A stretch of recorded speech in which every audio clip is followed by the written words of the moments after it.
એટલે આજે હું તમને બધાને એક ફ્રીમાં એડવાઇસ આપું. જેમ કે તમને બધાને ખબર છે કે મારા અને પતિદેવના લવ મેરેજ છે અને બીજો પણ પ્રશ્ન હોય છે કે તારા પતિદેવના આટલા બધા હેર કેમ ઉતરી ગયા છે. આ છે લડ્ડુના હેર તમે જોઈ લો.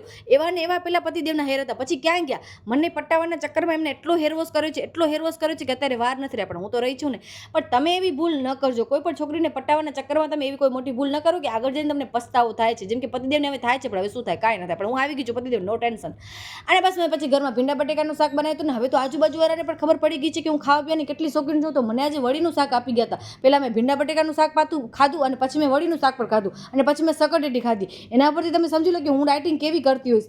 મારો પ્રશ્ન તમને બધાને એક બીજો પણ છે કે મને મારી ભૂખને કંટ્રોલમાં કેવી રીતે કરું. ઘણા લોકો ડાયટિંગ કરતા હોય છે, તો તમને એવો કાંઈક ખબર હશે તો પ્લીઝ મને આજે કમેન્ટમાં કહેજો કે મને મારી ભૂખને કેવી રીતે મટાવવાની. પણ હું તો ટ્રાય કરું કે મારી ભૂખ મને ઓછી લાગે. એના માટે મેં આ કર્યું. બપોરે વરિયાળીવાળું પાણી કરું છું ને 2 થી 3 ગ્લાસ ઉલારી જાઉં છું. જેમ કે પેટ એકદમ ટન થઈ જાય અને પેટમાં બીજું કાંઈ જાય નહીં, પણ તોય હાલ્યું જાય છે. અને આજે મેં એક કાચનો ગ્લાસ તોડી નાખ્યો છે. ચલો કાંઈ વાંધો નહીં, બહુ જૂનો હતો.